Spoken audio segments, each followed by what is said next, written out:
Selamat pagi, Bapak Ibu semuanya, pengunjung Puskesmas Dayu yang sedang berobat di rawat Puskesmas Dayu.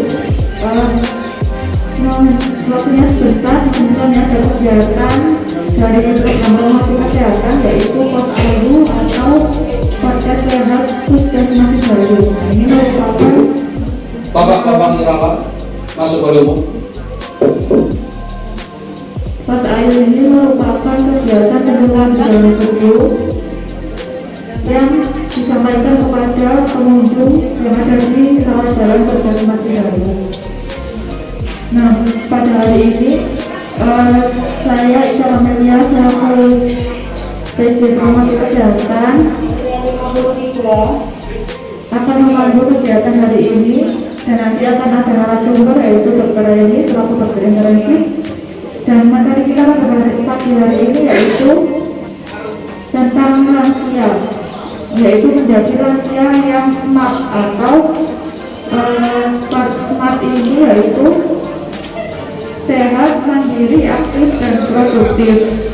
Nah, kenapa pada bulan ini kita membahas tentang lansia?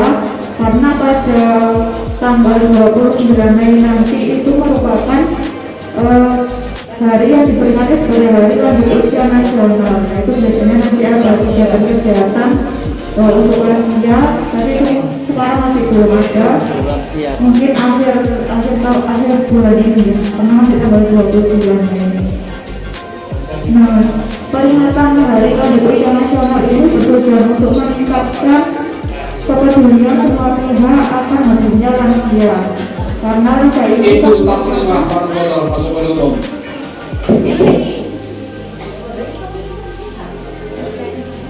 Karena lansia merupakan kelompok umur yang berisiko mengalami penurunan kapasitas fungsional dan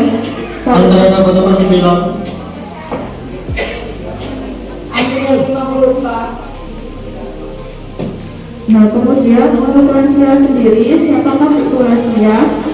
Lansia merupakan seseorang yang sudah mencapai usia 60 tahun ke atas. Nah, biasanya usia lansia ini sudah mengalami penurunan, baik itu penurunan fungsi kesehatan ataupun fungsi sosial lainnya. Nah, proses penuaan ini juga akan berdampak pada berbagai kehidupan, baik aspek sosial, ekonomi, ataupun kesehatan tadi. Nah, untuk lebih jelasnya mengenai lansia smart yang telah saya singgung tadi akan dilanjutkan oleh narasumber kita untuk pada hari ini, yaitu Dr. Eni. Kepada Dr. Eni, silakan. Assalamualaikum warahmatullahi wabarakatuh. Bapak Ibu, perkenalkan saya Dr. Eni, dokter intensif Dayu. Di sini nanti kita akan membahas mengenai lansia smart dari Kementerian Kesehatan. Tadi sudah dikasih tahu, sudah diinfo. Lansia itu kelompok yang rentan terkena penyakit. Usia berapa dicapai bila lansia? Lansia itu usia 60 sampai lebih dari 60 tahun. Kita secara manusia itu untuk menua itu pasti kan ya, tidak mungkin kita tidak menua. Tapi bagaimana kita menua tapi tubuh kita tetap muda. Jadi meskipun kita menua tapi kita tidak mudah terkena penyakit. Kan semua orang inginnya kayak gitu ya. Sedangkan lansia tadi kelompok yang rentan terkena penyakit. Makanya ada beberapa namanya SMART, dimana S-nya itu sehat, yaitu cek kesehatan secara berkala. Kemudian ada M-nya mandiri, yaitu mengupayakan menjaga agar lansia itu bisa mandiri, tetap aktif dalam kegiatan sehari-hari tanpa harus bergantung dengan orang lain. Kemudian A-nya aktif, yaitu senang belajar dan berkegiatan di komunitas maupun di rumah. Aktif itu bisa secara fisik seperti berolahraga, bekerja, dan juga aktif secara spiritual. Jadi tidak hanya diam saja, tidak merasa kesepian, terus kemudian bisa mengobrol dengan sekitarnya. Ya, kemudian yang RT produktif, yaitu Ibu Faiza Kalman masuk ke umum. berkarya dan bermanfaat bagi diri sendiri, keluarga maupun lingkungan sekitar. Nah, di tubuh kita itu kan banyak sel ya Bapak Ibu, banyak sel. Dimana sel-sel itu sudah menua, sel itu kan juga bisa ikut tua, tapi dia akan terus bergenerasi. Nah, bagaimana kita menjaga sel-sel itu tetap sehat untuk kita? Nah, itu dari pola gaya hidup kita ya. Jadi kalau kita terlalu sering makan cepat saji, makanan yang mengandung banyak pengawet, itu akan mempengaruhi sel di tubuh kita, memicu sel radikal bebas, sel kanker untuk timbul.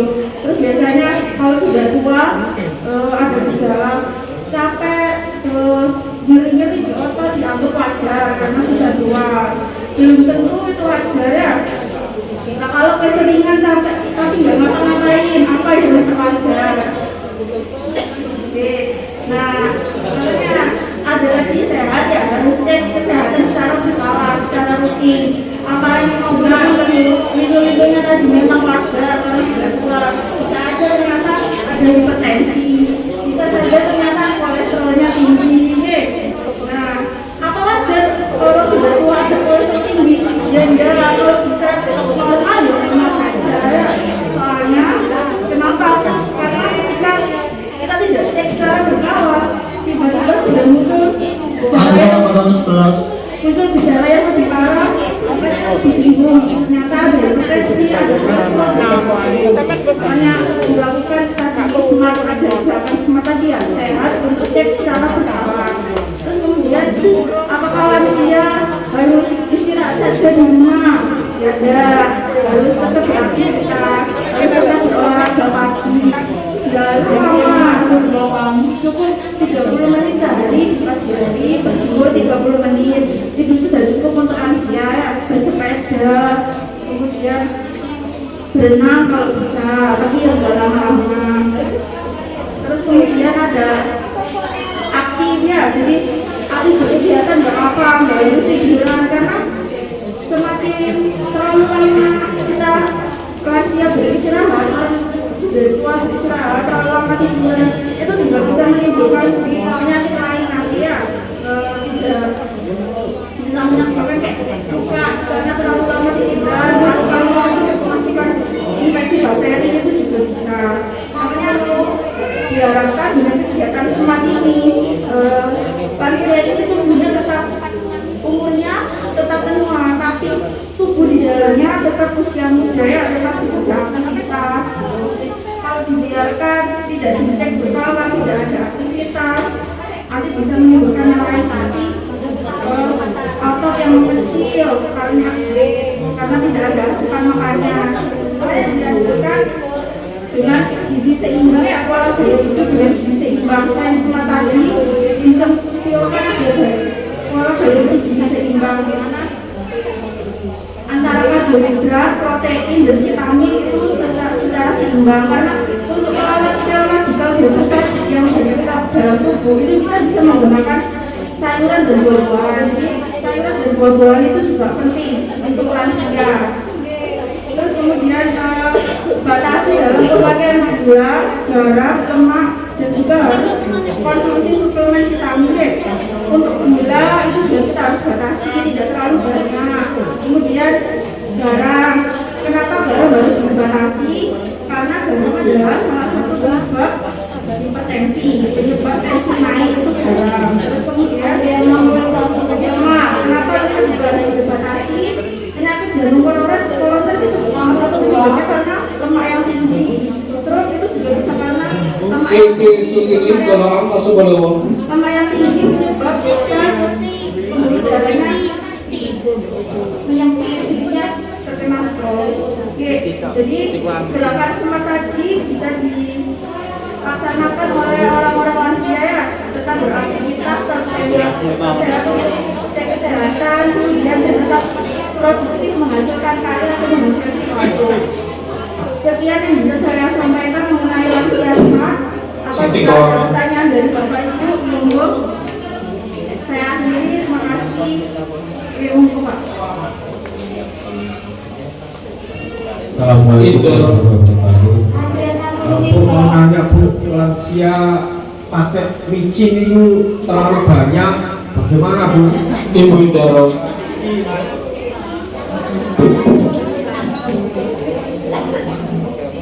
Saya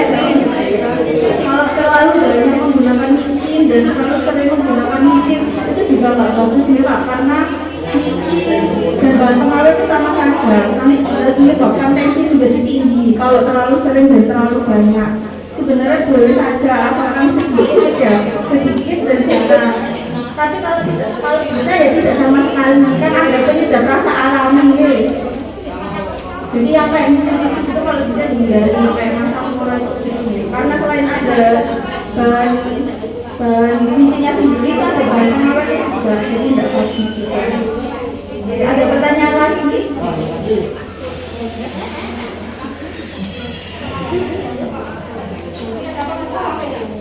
Terima kasih Bu.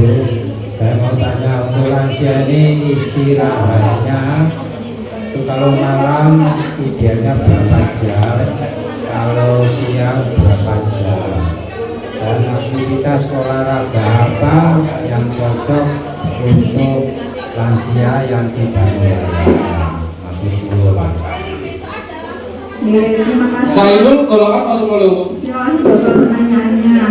Untuk tidur itu bisa cukupnya 8 jam dalam sehari ya. Jadi kalau misalnya tidur siang 1 jam, malamnya 7 jam. Kalau misalnya siang 2, malamnya 6 jam. Jadi kalau bisa diusahakan tidur dalam satu hari itu minimal 8 jam ya. Terus kemudian untuk olahraga apa sudah saya jelaskan tadi, olahraga itu bisa berjalan pada pagi hari 30 menit saja, atau bersepeda juga bisa. Secukupnya, jangan dipaksakan. Jadi bersepeda ringan, berjalan ringan 30 menit saja. Selain kita bisa olahraga sedemikian, kita juga bisa mendapatkan vitamin dari matahari di pagi hari. Kemudian kalau misalnya masih bisa berenang, boleh berenang juga tidak terlalu lama, nggak sampai yang 1 jam gitu, cukup 30 menit. Jadi seminggu, misalnya 1 minggu 5 kali saja 30 menit nggak apa-apa. Misalkan saya ada 30 menit. Gimana Pak? Sampun? Konsentrasi lagi waktu dipanggil dong. Yang Bisa diulang lagi. untuk yang tidur tadi ya Pak ya, untuk yang tidur itu misalkan normalnya minimal 8 jam, jadi 1 hari 8 jam. Ketika siang tidur 1 jam, maka malamnya diusahakan Yohanes masuk oleh umum. jadi sekecil minimalnya itu 6 jam, paling sedikit ya, nggak boleh sampai kurang dari 6 jam. Tapi kalau bisa 8 jam gitu nggak apa-apa. Kalau siangnya Itu dalam 1 hari, jadi dia diatur sendiri. Kalau misalnya pagi dan sudah siang sudah 1 jam, maka malam juga 7 jam. Sebenarnya kalau dalam 1 hari menjadi 8 jam. tambahan lagi Bu ya, untuk suplemen vitamin yang apa ya, yang cocok untuk lansia itu yang kandungan komposisinya bagaimana, yang aman untuk organ-organ dalam. Karena saya baca di info-info sehat itu kita tidak boleh terlalu over konsumsi vitamin-vitamin karena akan membahayakan ginjal. Ini bagaimana? Ya, tolong dijelaskan lagi mengenai suplemen yang aman untuk lansia dan komposisinya yang bagaimana yang dibutuhkan. Vitamin apa? Bisa vitamin D atau kalsium. Ibu Taslimah masuk oleh umum. Bapak Kirama. Untuk kekuatan otot, untuk kekuatan tulang. Jadi biasanya disarankan vitamin D dan juga kalsium.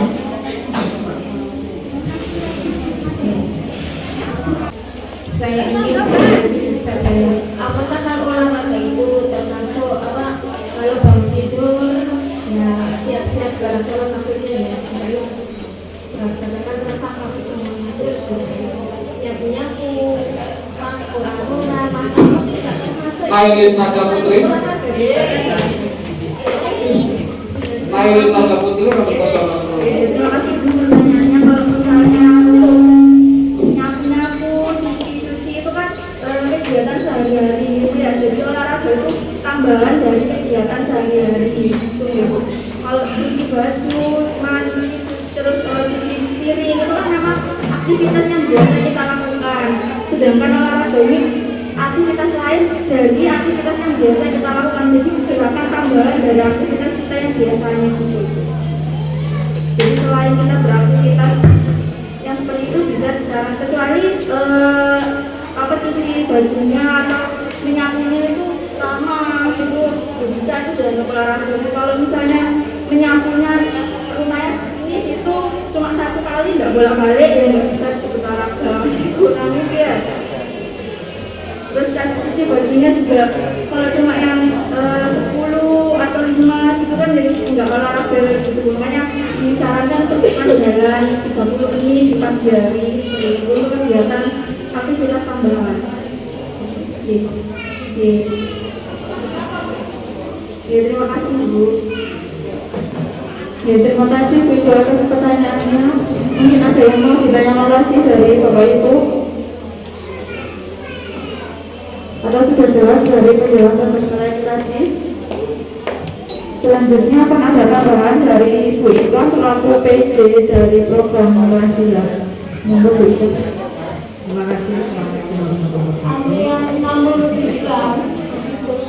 Cuma tambahan aja untuk para lansia, untuk sebelum bangun tidur sebaiknya kita lakukan olahraga. Olahraganya cukup ringan Ibu, kakinya diluruskan, kemudian digerakkan ke kanan ke kiri sebanyak 8 kali tiap kali sebelum bangun dari tidur. Nanti akan terasa Ibu hasilnya. Kalau itu tidak kuat jalan kaki, bisa di kursi. Gerakannya cukup mudah saja, gerakan kepala ke kanan ke kiri, menunduk. Biasanya kan waktu di desa biasanya kan ada posyandu lansia. Nah, sebaiknya kami himbau untuk mengikuti di situ ada semuanya. Nanti kita ajari caranya bisa dipraktekkan di rumah. Ngerti ya? Soalnya kebanyakan itu keluhannya tulangnya ya kaku ya. Kaku. Itu karena faktornya kurang pergerakan, ibaratnya itu kayak pelumasnya gitu ya. Nah, kalau bisa itu perbanyak makan sayur dan buah. Jadi yang gorengan itu dikurangi, sama banyak minum air putih juga. Jalannya nggak usah jauh-jauh Ibu, cukup depan belakang. Pokoknya senyamannya Ibu. Ya. Kalau bisa jangan banyak duduk Ibu. Kalau banyak duduk malah capek semua.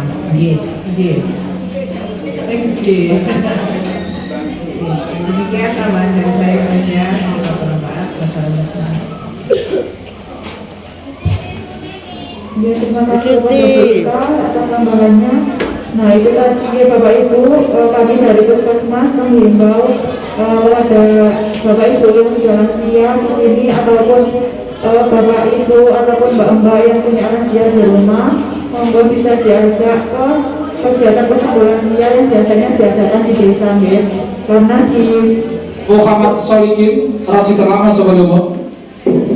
Karena di posyandu lansia ini kegiatannya banyak Ibu. Nah, tujuannya itu untuk meningkatkan kualitas hidup lansia yang rentan terhadap penyakit tadi. Di antaranya ada pemeriksaan fisik seperti timbang badan, kemudian ukur tinggi badan, ukur tekanan darah, biasanya tahu tekanan darahnya tinggi, habis makan yang licin-licin tadi. Kemudian juga ukur intar perut untuk mengetahui kadar lemak berat. Kemudian ada pemeriksaan lab sederhana. Biasanya Bapak Ibu yang sudah lansia kan penasaran gitu ya, asam urat tuh rokok cepat-cepat. Kemudian ada pemeriksaan gula darah dan kolesterol biasanya. Nah, selain itu di posyandu lansia juga kadang ada penyuluhan ataupun konseling dengan tenaga kesehatan, dan kadang juga ada kegiatan senam lansia di kegiatan posyandu lansia tersebut. Nah, mungkin itu saja yang bisa kami sampaikan. Sudah tidak ada pertanyaan dari Bapak Ibu? Sampun ya, terima kasih atas waktunya sudah mendengarkan sharing kami pada pagi hari ini. Kami mohon maaf apabila ada salah kata. Wassalamualaikum warahmatullahi wabarakatuh.